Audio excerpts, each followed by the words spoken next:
So Evernote was sold to a European company, and just about the time the sale closed, it seemed like the wheels started coming off the popular note-taking app. There were tons of complaints about things not working or going too slow.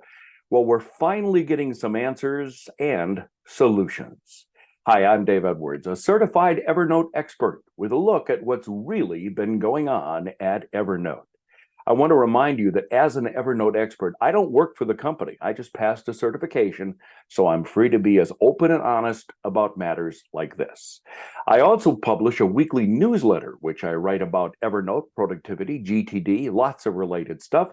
You can subscribe. Just go to daveedwardsmedia.com and click on Contact. So Federico Simonato, whose title is Head of Product, which means he's in charge of Evernote, published a lengthy blog post called Future-Proofing Evernote's Foundations. And in it, he gives us a glimpse as to what's really been going on behind the scenes, including what's been going wrong and how they are working to fix their problems. It's really worth reading, and I'm going to share the link below. So I suggest that you do take some time and read the blog post. But I thought I'd walk you through some of the main points and put them into some sort of perspective. Simonato begins by stating that the company sees a bright future for Evernote, and even though some speculated they were going to crash Evernote, that is apparently farthest from the truth. That was the rumor that was out there, that some venture capitalist was buying the company and all I wanted to do was reap a quick profit, raise the prices, and then crash the system. Well, according to this memo, that is not true. He writes that in May, they launched a new sync process, real-time editing, which they call RTE. That means notes would sync up faster, give us simultaneous editing, which I reviewed previously, and it would end those pesky same note conflicts. You know, the messages we used to get when you'd have one note on your iPad, and then by the time you went to your desktop, it would say there's a conflicting note, and that was because the two systems didn't sync up fast enough. Well, in order to make that work, they put in place a new data structure. Now, if you want to nerd out on the terms and processes, I really suggest you go back to the blog post. But for us non-techies, the new data structure meant that files would seamlessly sync across all devices. That would not have been possible, they say, within the old note format software, which was HTML-based. But as whenever anything is launched in the digital world, problems occur. So Evernote engineers were debugging the system, and now they feel they have it running the way it should. But remember all those concerns about how long it was taking to load a single note? Here's the reason. So once the new system was installed, every single note in the database needed to be converted.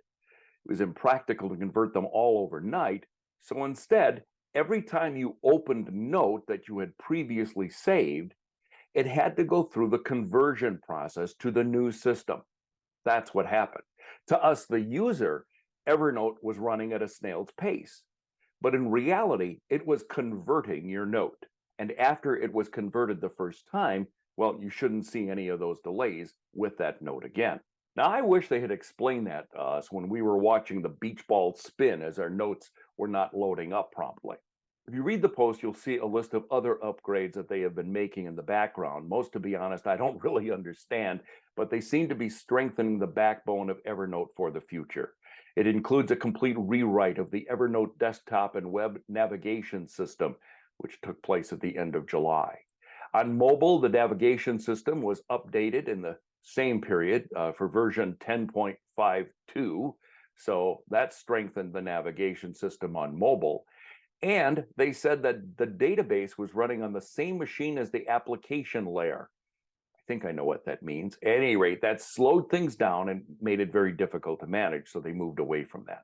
So I'm really appreciative of that explanation. As I said, I only wish they had done it sooner. So what's next? Well, according to the Post, they recently rewrote the entire production infrastructure using modern technologies, and their top priority is solving bugs to ensure a completely smooth experience across all platforms. Federico's blog post is great, and I encourage you to read it even if you aren't a techie. He told us certified Evernote experts on a call that he plans to do more of these memos, and I hope that he does. My criticism of Evernote in the past 6 months or so really weren't technical. I was more concerned that they weren't sharing what was going on behind the scenes, and of course, that led to a lot of rumors. This post is a step in the right direction, and I'm glad to see that they're focused on the things that we really want them to be working on. If you're trying to integrate Evernote into a productivity system that works for you, can I suggest you take a look at my course, Getting Things Done with Evernote? It'll be a game changer for your productivity life. Find out more at daveedwardsmedia.com. Click on courses. I'm Dave Edwards.